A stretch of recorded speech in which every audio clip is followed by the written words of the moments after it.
Hello, friends, and thanks for tuning in for episode 9 of the hearse build.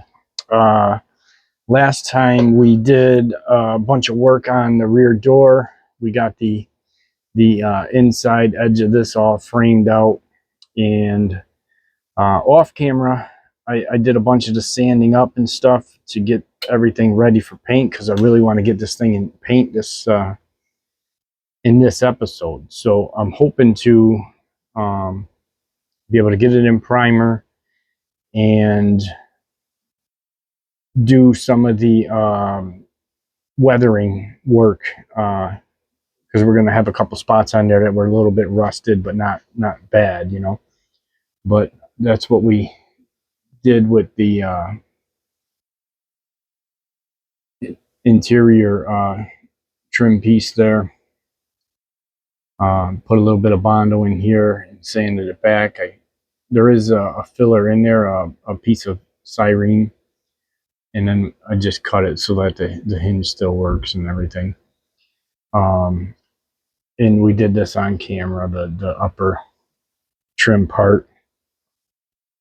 I sanded up these little spots that I was concerned about, and I actually took a closer look at the back, and I was able to see some a little bit there. So we got that done. On camera, we mounted the wings, and off camera, I put some filler down in the edges of that and sanded them up. And I did have a little bit of a space up here in the top, and I thought about filling it, and I didn't. What else did we do? We did paint the bottom with the Kaleido paints, and that's just the gloss primer we used on there. And I did that in another video for the introduction to the new Seeker airbrush. If you guys haven't checked that out, you can go check out Gaahleri's new Seeker airbrush. And on the website, I believe you can get 10% off from my code if you go on the website. But this is also available on Amazon, and the Amazon price was right around $55, give or take, depending on your region and tariffs and whatnot. And my Amazon code will get you 15% off on this. But this is what we're going to paint the whole car with when we get to that part of it. So I can really just go through and show that new Seeker airbrush off and what it's kind of capable of, and things I can do with it. But real quick, what I wanted to do is show you the back side of this top of the door. The real car has what's called a drip rail for the rain to run off and around, so it's not running down inside the door.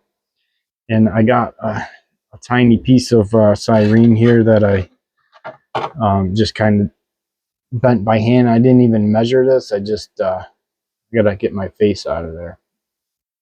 I just kind of put some bends in it, holding it up against there. And I'm just gonna mount that on there real quick. And then after I get that mounted, I'm gonna take this whole thing and I'm gonna wash it to get all my grease and fingerprints off of there and get it ready for paint. So for this drip rail, I'm probably just gonna use some of the Tamiya extra thin to get that set up, because it's a pretty delicate part, and this will work good for that area, and it's got that tiny brush. So let me just show you real quick. I'm going to glue that on there, and I'm going to start just sorry.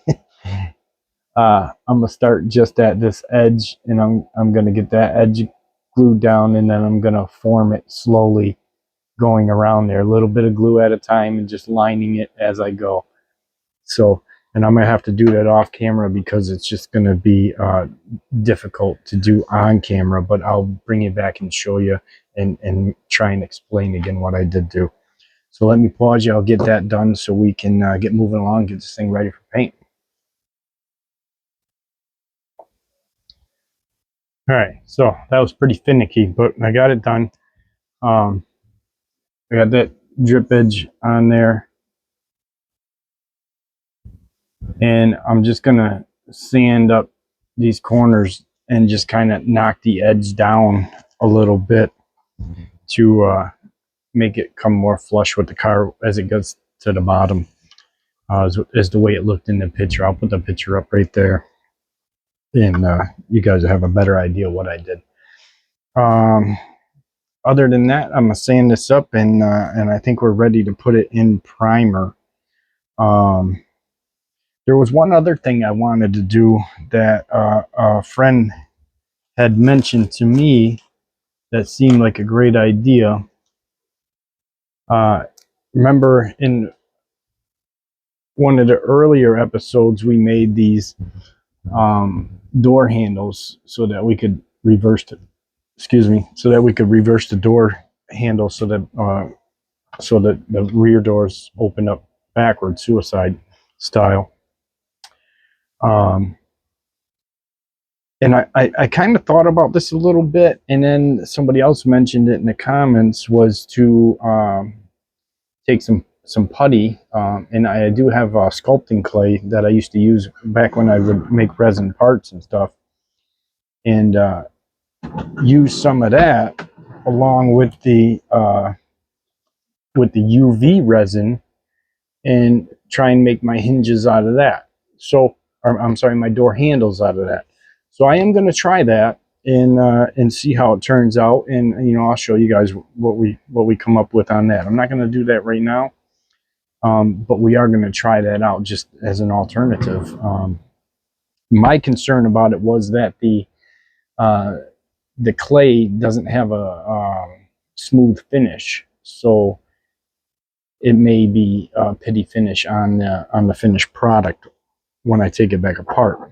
But I'm gonna try it and see, because it doesn't hurt to try, right? It's and that way I'll know, and you guys will know too. So, I'm gonna get this sanded up and get it in primer, and we'll bring you back. All right, so I got that sanded up there.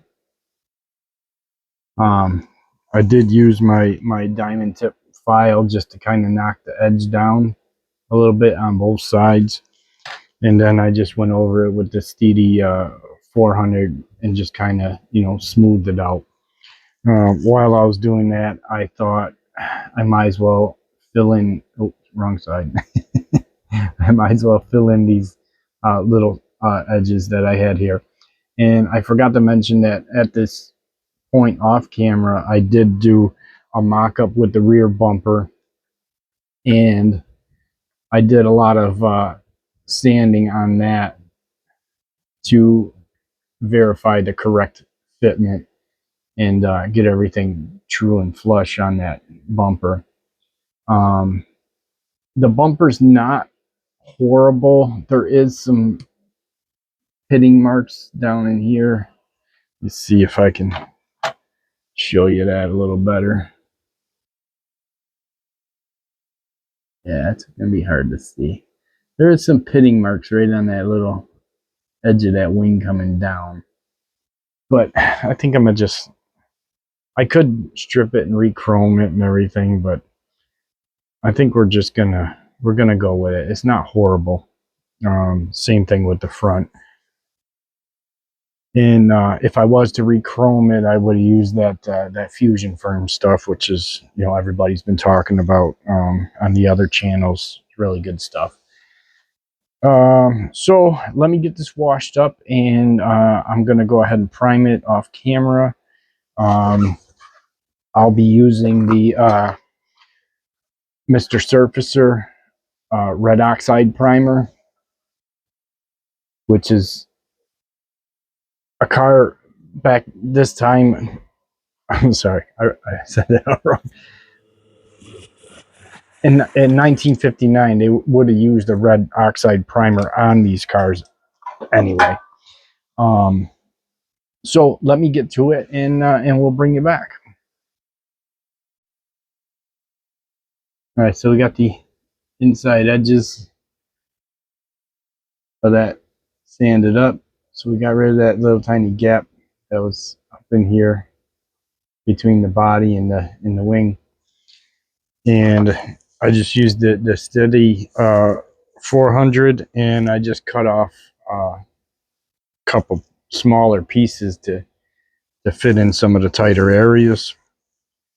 And now we're ready for paint. So I'm going to get this thing in primer, and then we'll meet you back here, and we're going to try and do some of the rust work, and we'll be right back.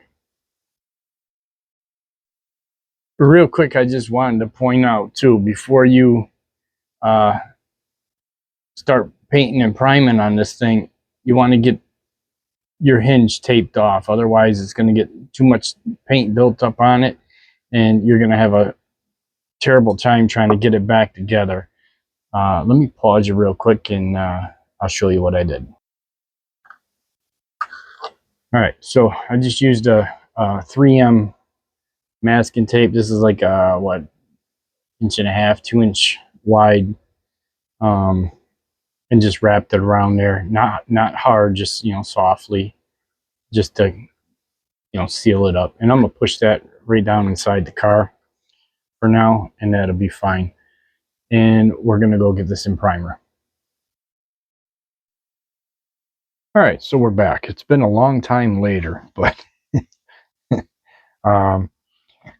I did get the car all primed up with the Mr. Surfacer Oxide Primer.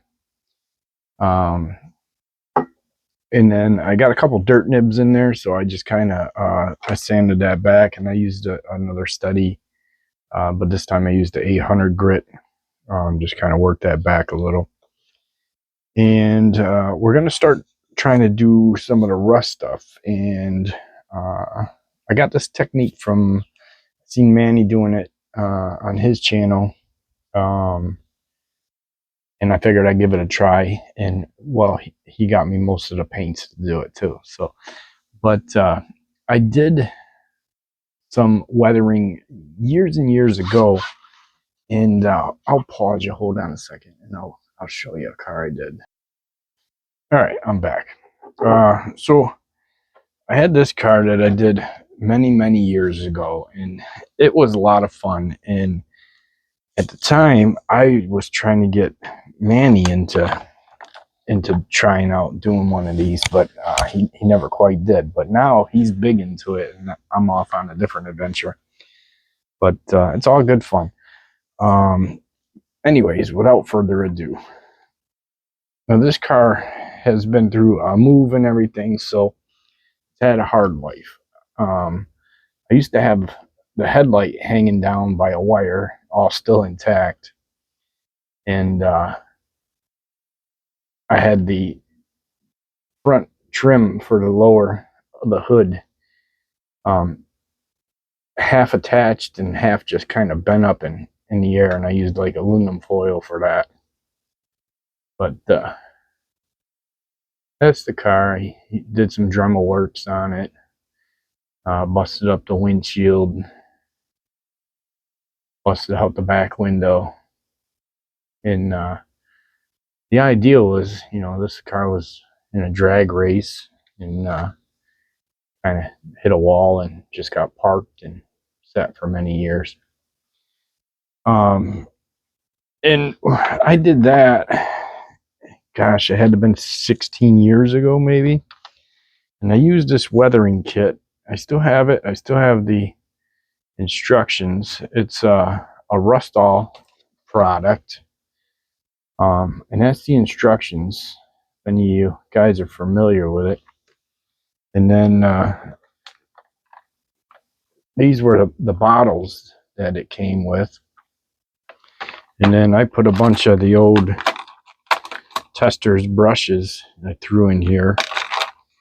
And I put in a bottle of Tester's Rust Rotelli, I think is what this is called. And then I had this little container, and I put some baking soda in there, and I'd sprinkled a baking soda just around some of the heavier rust areas to kind of get the bubbling effect. Did that many years ago, and I airbrushed some of this stuff on there to get the color effects and things of that nature that I was looking for, like some of the run lines coming down off the door handle there. That stuff was all airbrushed, not down the back of the trunk there, quarter panel, sorry. Yeah, so all the lines kind of just running down where that stuff was all airbrushed. But that came out cool. But enough about that car. We're gonna talk about this one, and we're gonna try this new technique. For this, you'll need some foam wedges, I guess. So I picked up some of these off of Amazon. This was just a couple of bucks, and it's a 32 count. I figured, just getting started into it, that'd be pretty good enough. And then I got the craft squares at the dollar store, and you get 6 of these pallets for $1.25. Excuse me. So let me pause you real quick, and we're gonna get this cleaned up so I got some room to work over here. All right, so back to it. We got the palette, we got the makeup sponge. I did grab some of these. These are those little micro applicators. I got these from Amazon a while ago. Pretty big package of them for a few bucks, So we got those in that, because I'm not gonna do the car heavily rusted. Like I said, I just want to do like some of the areas like the bottom of the door here. We'll have a little bit of rust down there. Maybe a little rust down in the bottoms of the doors, a couple other areas, maybe a little fade around the fender here and there, and definitely want to put some wear up here on the driver's door where he'd be resting his arm all day while he's driving around and whatnot. And so to do the rusting, there's a few different colors that were recommended, and these are all you can get all these at Hobby Lobby.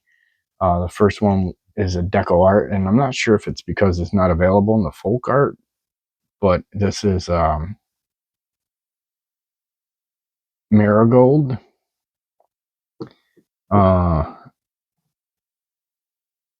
And the other color is a Folk Art,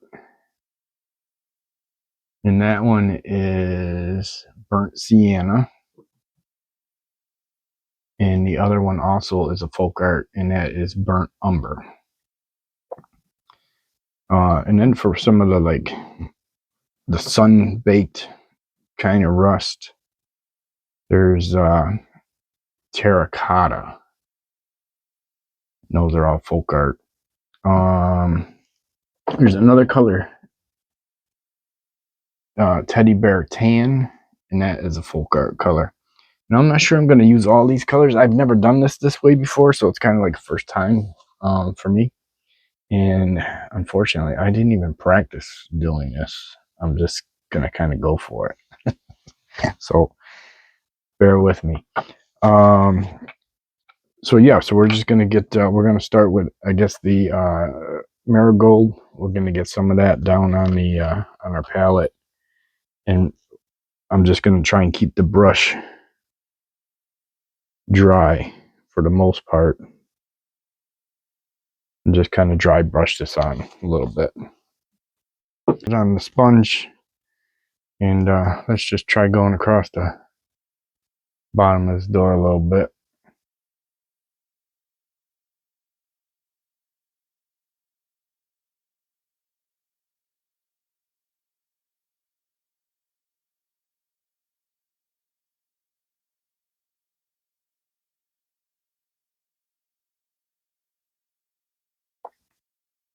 Just a little across the bottom of the door. Not going to go.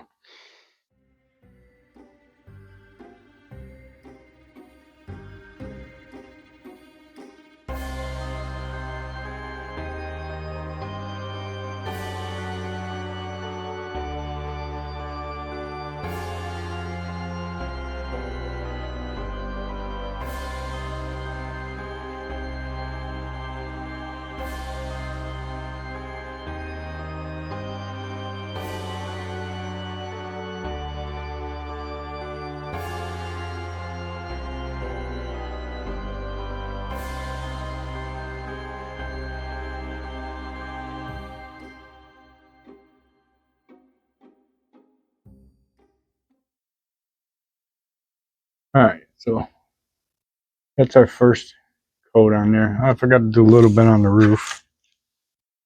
Let me get some up there.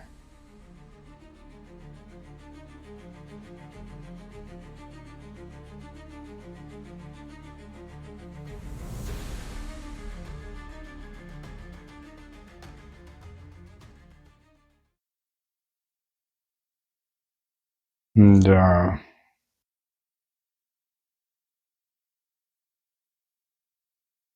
get a little on top of this door rest here.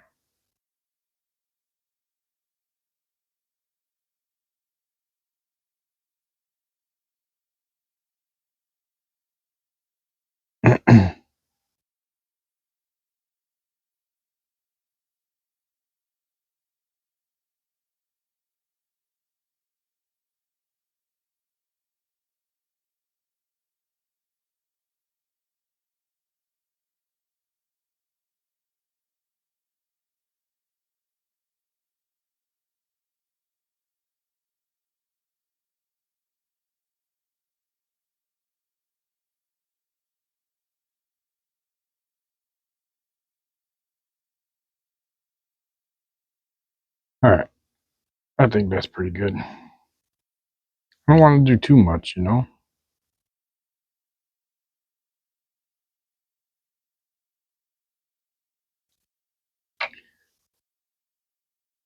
Alright, so that's what we got.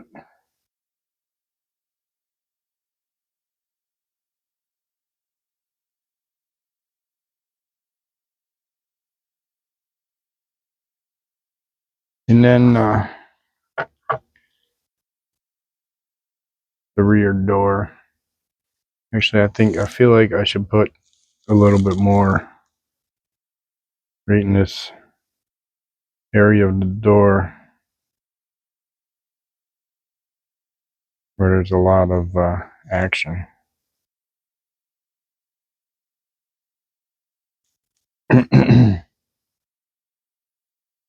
Alright, so we're going to let that dry. I'll pause you guys and I'll bring you back.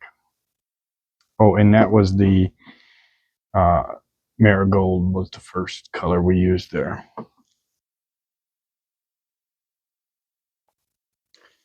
Alright, so now we're going to do a little bit of the burnt sienna. We're just going to go over the color we just put down.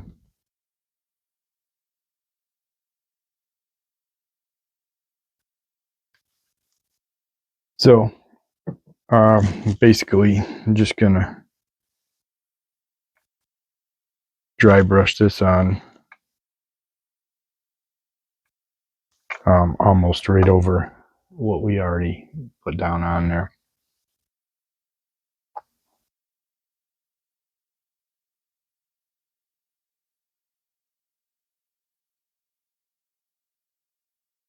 I'm gonna try and just focus this in the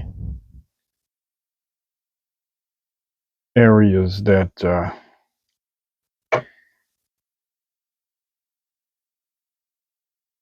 we want to get the rust, because not all of this, like I'm gonna use that the liquid mask to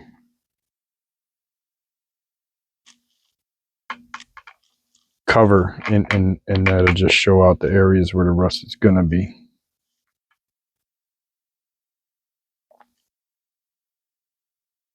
So I'm gonna just keep doing this and I'll speed you up and all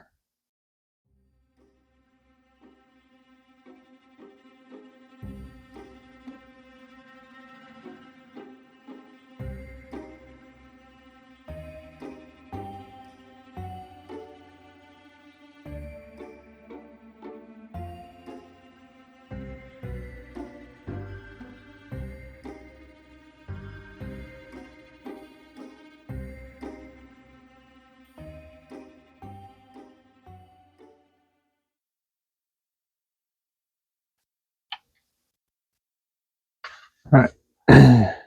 So we got the next color done on there. I'm gonna get this cleaned up and let the paint dry here, and I'm gonna pause you and bring you back when we start the final color here for the rust.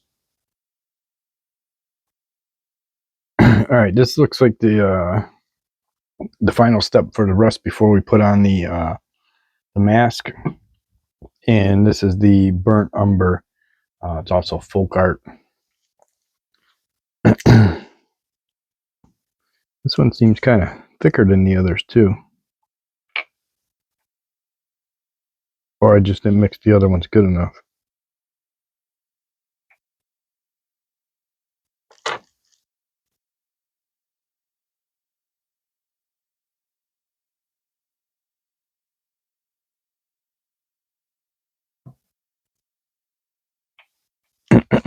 Just making a mess over here, don't mind me.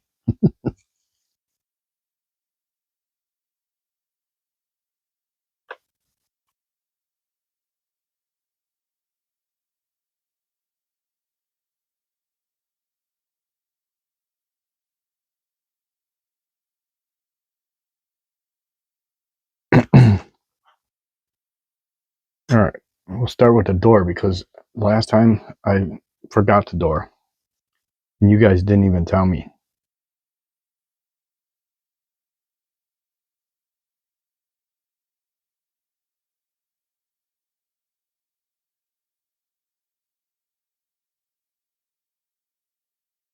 All right, got a little bit on the door there.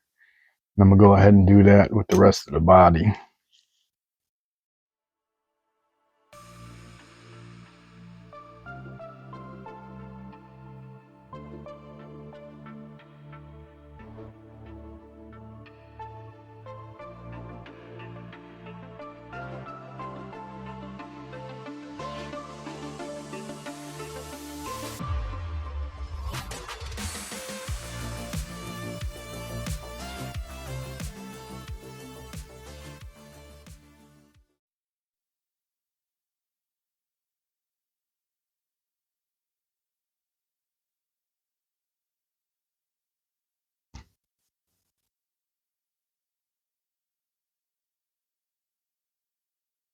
All right, so that's with the burnt umber. You can see that.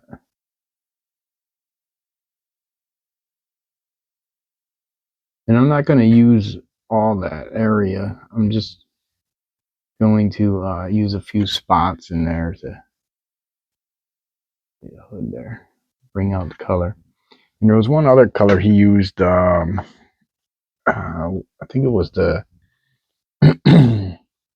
teddy bear tan, or no, I think it was the terracotta. The terracotta he used more like in the roof areas,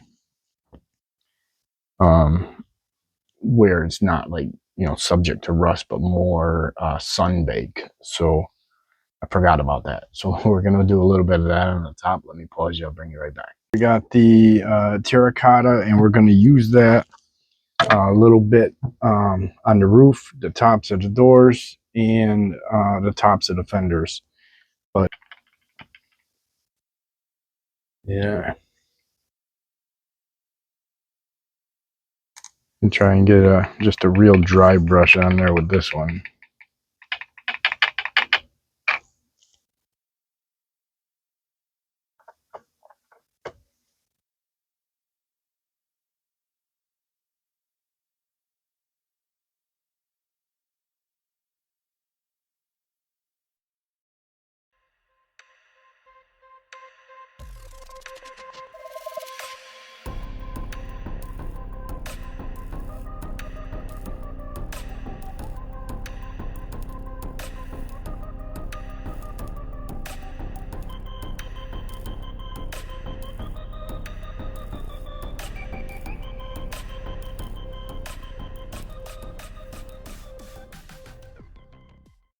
Yeah, so we put that one on there very lightly.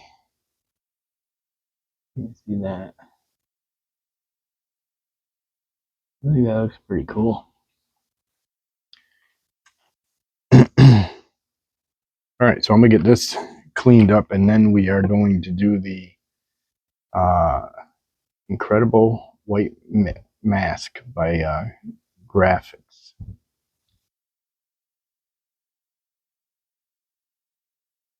And they say that it says here on the bottle that you're supposed to store this upside down, which I don't know. Maybe that helps it or something. Let me pause you. Let me get cleaned up and reorganized. All right, so now we're going to do the liquid mask, and it says that this is quick dry. It seems pretty loose too. You can pick it up at Hobby Lobby. Looks like it's about $13.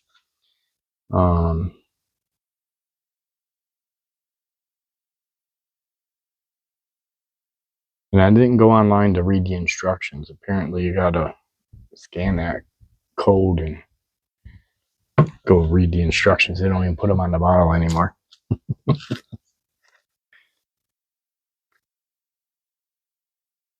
Yeah, that's pretty wet. I got two brushes. I got this old brush. Kind of it's worn out, but it's kind of a flat tip brush. And then I got this little guy here to do some of the smaller areas. All right, we'll use the bigger brush first. We'll go over some of the larger areas, then we'll get that smaller brush, do some of the small detail stuff. See how it goes. I've never done this before, so this is all new for me, as new as it is for you.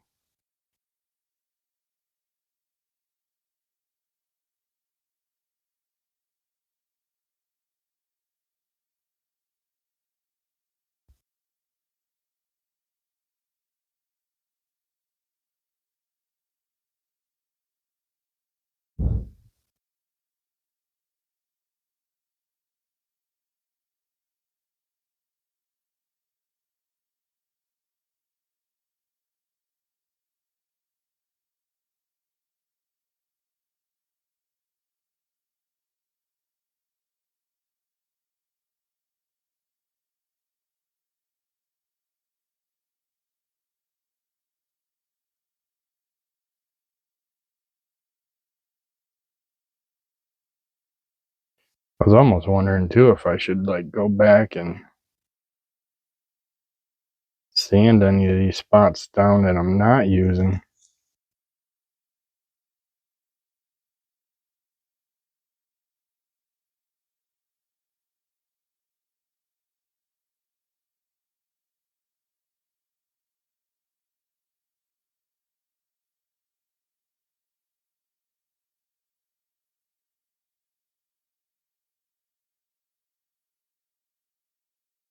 Get around these doors.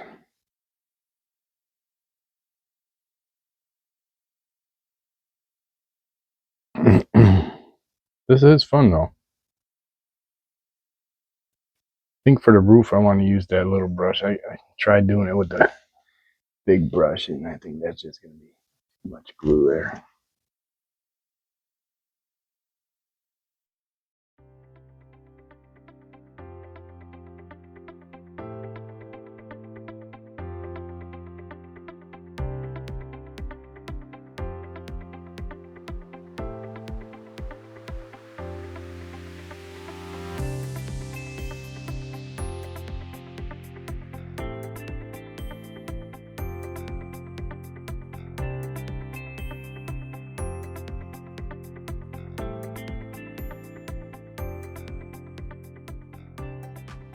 Stuff goes on white and it dries pretty clear.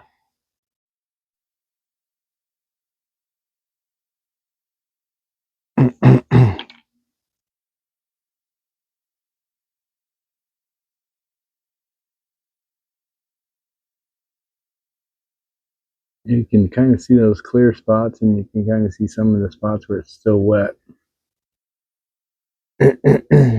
but that's kind of what we come up with, and that'd just be the only areas where the rust actually is going to be. I forgot a couple spots on here.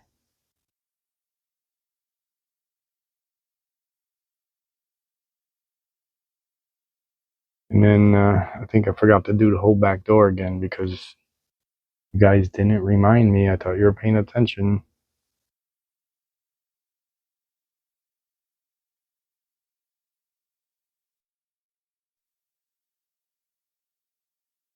There you go. All right, so you gotta let that cure, and then we'll be able to paint some of the Kaleido paint over top of that. I'm gonna pause you and get cleaned up, and then we'll bring you back.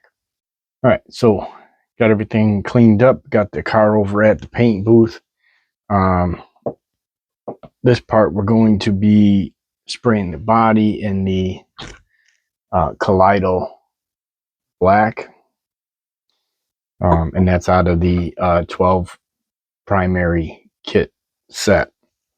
And that set also includes a reducer and a airbrush cleaner. Got our paint mixed up, and we got the seeker that we're going to spray this with, and I already have the 0.5 needle in there. So let me get set up at the booth and bring you over there. All right, so we're over here at the booth. I got my new Tamiya anti-static brush. Never used this before, but seen a lot of other guys using it, so I figured I'd give it a try. Can't hurt, right? We'll just get these parts a quick little wipe down. The anti-static brush. Be careful I don't spill my paint.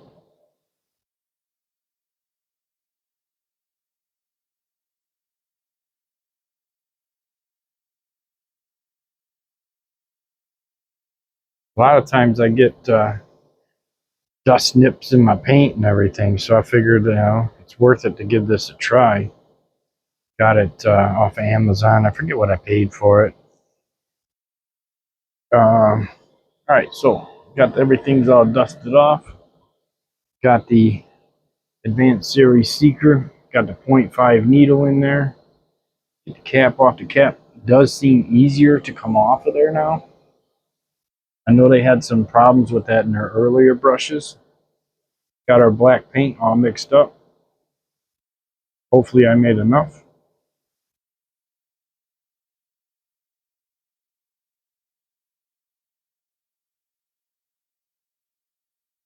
I got my Kaleido cleaner ready to go when I need it. And I also put a little bit in here that I can use with the cotton swab or a brush to wipe out the paint in there.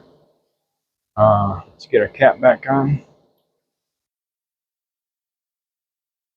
And I even remembered my gloves this time.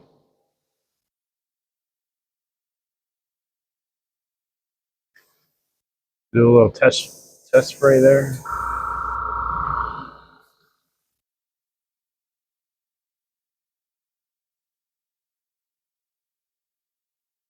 Gonna hit this with a light coat.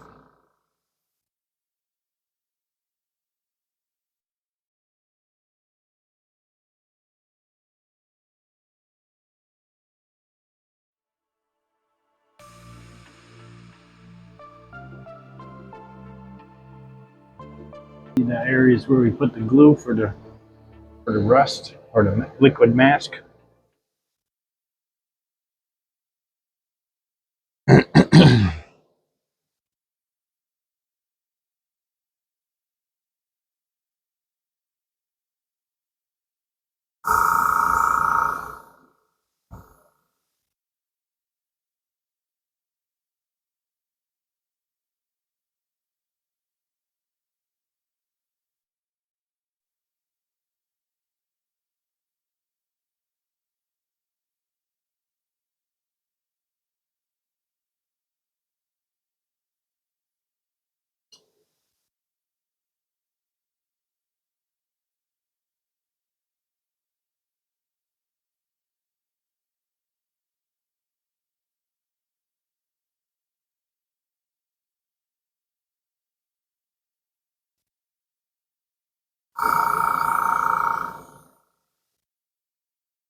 Definitely having a tough time getting that down in between those wings.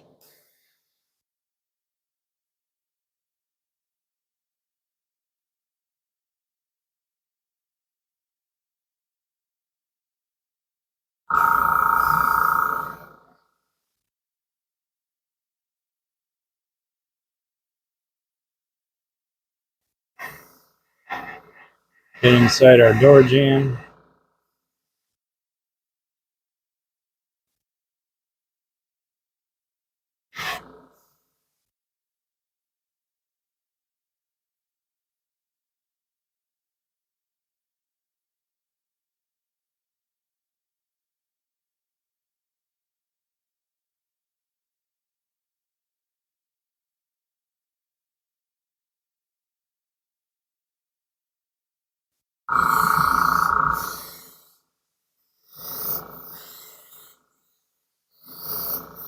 Boy, that paint really goes down, doesn't it?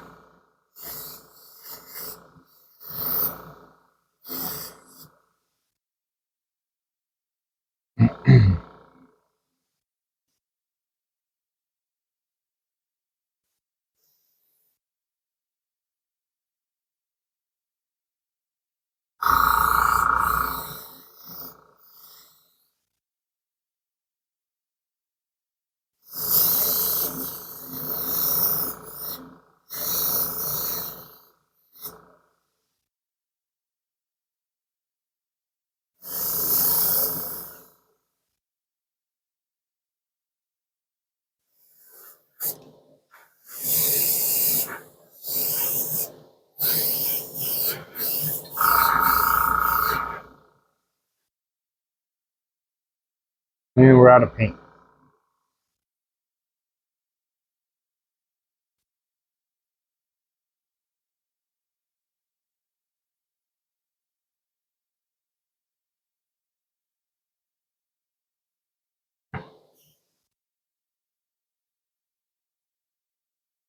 I'll mix up some more paint real quick and I'll bring you back. Let me just pause you real quick.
All right, so that's what we got. We'll get you back over at the bench and see how it turned out.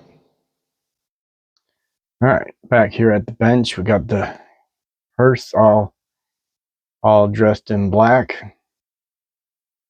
Came out extremely well.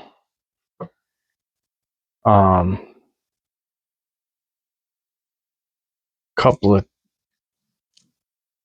things I didn't really like, but I'm probably just gonna go with it and see how it turns out. Is I mentioned I should go back and sand some of those spots where I put the paint, and you can kind of see that in there. And I kind of wanted the rust to be up tighter and neater, but we'll see how it turns out in the end. Um, you kind of see it in the light there, but you can really see those marks where I put the rust colors down, and I should have sanded them back a little bit, but that new Seeker airbrush, I think, put that paint down amazing. Really, really pleased with that airbrush. Does a really good job. And we're gonna get into this more detail on the next video. We're gonna start airbrushing the clouds and stuff up in the top, and a little bit down the side, and some lightning bolts. So that'll be in the next episode. But until then, I appreciate you guys for watching, and you know, if you like that Seeker airbrush, go check that thing out. Amazon, right around the $55 range, and you can get 15% off by using my code. So until the next episode, I appreciate you guys. You have a good one.